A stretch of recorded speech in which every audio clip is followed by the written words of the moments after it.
What if everything you remember never truly happened? And what if everything you've forgotten never truly ended? Imagine for a moment that your life didn't begin when you were born. That your story didn't start in a hospital bed or a mother's womb or even a single moment in time, but is instead part of an eternal loop, an infinite unfolding of memory, identity, and presence. This isn't just reincarnation as religion tells it. It's something deeper. Something stranger. What if you've never truly started? What if you've always been, not as a person, but as awareness itself? Tonight, we step beyond the mind. Into the void before thought. Into the memory before memory. Into the question, what if you never began? What if everything you remember never truly happened?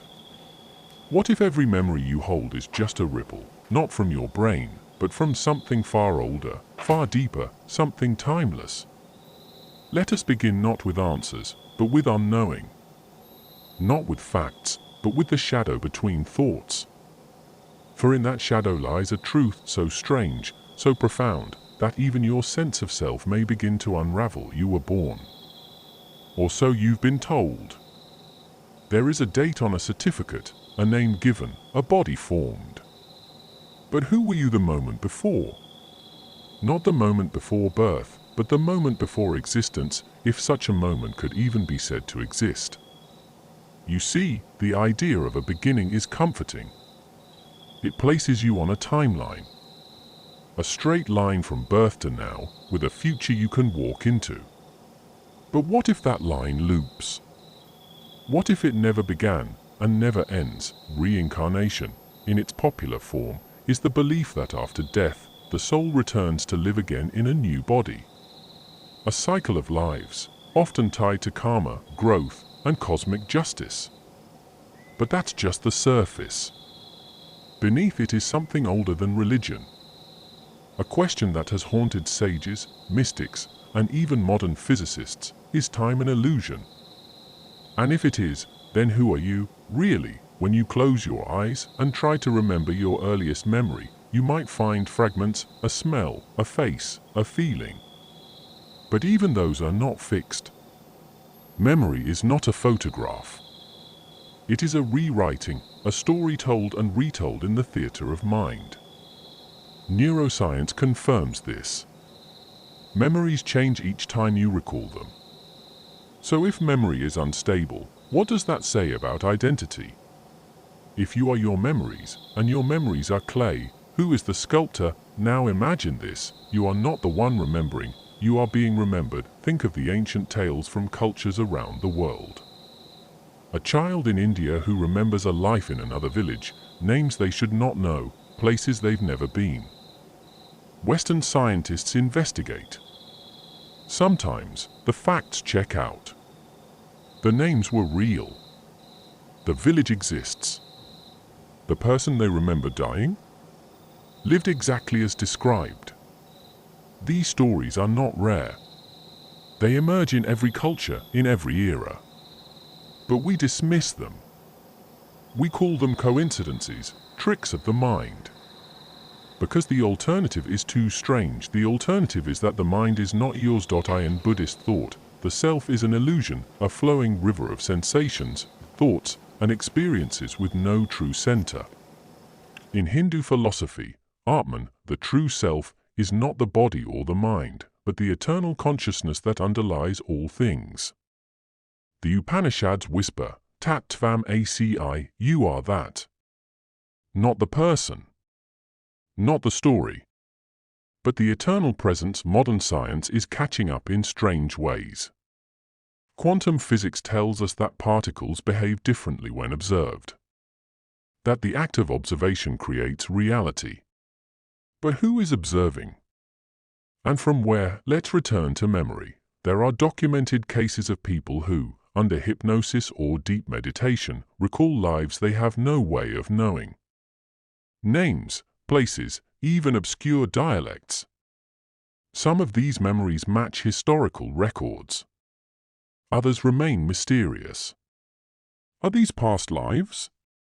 Or are they collective memories, echoes in the timeless field of consciousness? Carl Jung spoke of the collective unconscious, a reservoir of symbols, myths, and patterns shared by all humans. But what if it's more than myth? What if memory is not stored in the brain, but accessed from the field like tuning into a frequency? The brain, then, is not a container. It is a receiver. And consciousness? It is not produced by the brain, but filtered through it. This changes everything, because if your memories are not stored, but streamed, who else is tuning in? And more importantly, who or what is broadcasting? Let's go further. Have you ever had a dream that felt more real than waking life? A sense of déjà vu so strong it unsettled you? A sudden familiarity with a place you've never been? These might be dismissed as brain quirks. Or they might be leaks, moments when the veil thins and another version of your mind slips through. Perhaps you are not remembering a past life, but re-experiencing a simultaneous one. Outside time, some physicists suggest that time is not linear, but layered. That every moment exists all at once, like pages in a book. You, then, are not moving through time, time is moving through you. Your life is not a single story, but a library. What we call reincarnation might not be life after life, but awareness flipping pages. Now imagine you've always existed. Not as Brian or Nyagaka or any name, but as consciousness itself. Eternal, observing, dreaming, creating. This body, this life, this story is just one of infinite expressions. You are the actor and the audience, the writer and the stage. And memory?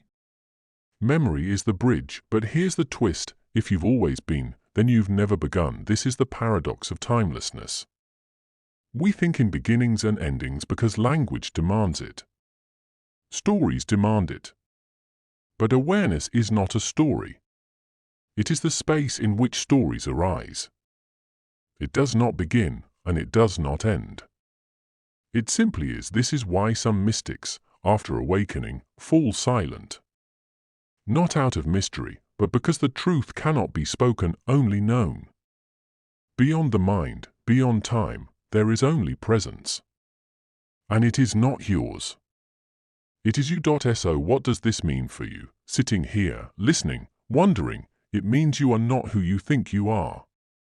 And yet, you are more than you've ever imagined. The fear of death fades when you realize you were never born. The fear of loss dissolves when you see there is nothing to lose. Because you are the field. You are the sky in which all clouds appear. When you remember, it is not memory, it is recognition. When you dream, it is not fiction, it is remembrance. When you die, it is not the end, it is awakening. There is no path to this knowing. Only the silence beneath thought. Only the stillness beneath movement. And in that stillness, a whisper: you have always been, not as a body, not as a name, but as the witness, the timeless mind. So if you find yourself asking, who was I in a past life? Ask instead, who am I are beneath all lives? And listen not with ears, but with being. You may find that you were never born, because you never began. You simply are, and that is enough. The dream doesn't end with awakening. In fact, awakening is just the first layer peeled back. The realization that you never began, that you are timeless consciousness merely expressing through this temporary form, is a crack in the illusion, not its destruction. From that crack, a new kind of perception begins to emerge. One not bound by time, not constrained by logic, but rooted in direct, wordless knowing. But what happens after you see the truth? What happens when you realize that death is not the end, and birth was never truly a beginning? You return to the world. You return to the play. But now, the colors are brighter. The textures of life, once numb beneath the heavy fog of identification, start to shimmer. Every leaf glows with ancient intelligence. Every face is a portal, not to their personality, but to the divine awareness behind their eyes. You begin to walk not as a person, but as a presence, and this is where the real mystery deepens. Because even though you've glimpsed eternity, you still inhabit form. You still pay rent. You still get hungry. You still cry when someone dies. This too is part of the great dance. You realize enlightenment isn't escape. It's embodiment. You do not float away into a cosmic void. You root more deeply into this moment, into the laughter of a child, into the pain of heartbreak, into the ache of growing older.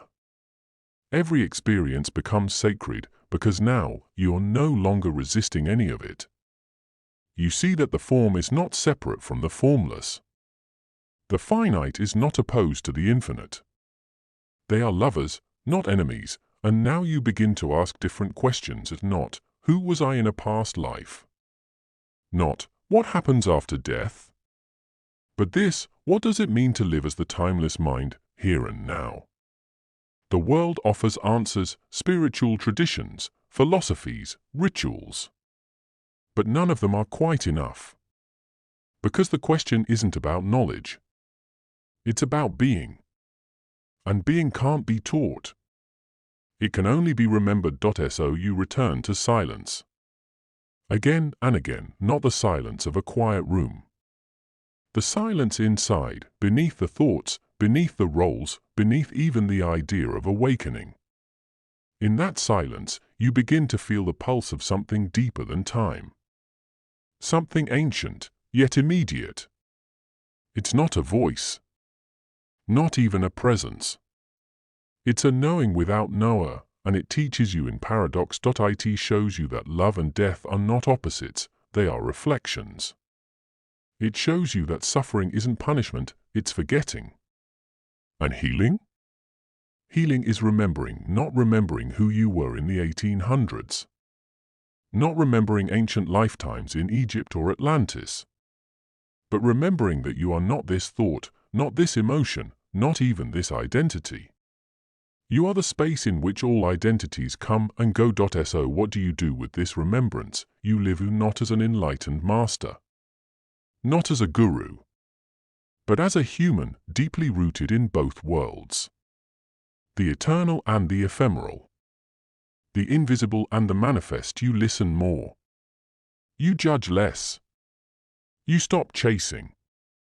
You start creating, not from lack, but from overflow. You begin to meet others, not as separate beings, but as reflections. Mirrors of the same formless awareness. Some still deeply asleep. Some half awake. Some who have touched the silence and forgotten it again. And you love them. Not in the sentimental way, but in the fierce, unconditional way of truth, because you remember what it's like to forget. You remember the fear, the loneliness, the desperate craving to be someone, to matter, to last. And you honor that. You honor the human journey without trying to transcend it. You see clearly now, there is nothing to transcend. Everything is already divine, even your pain, even your flaws. Even the moments you forgot who you were, especially those moments. Because in forgetting, you created the conditions for remembrance.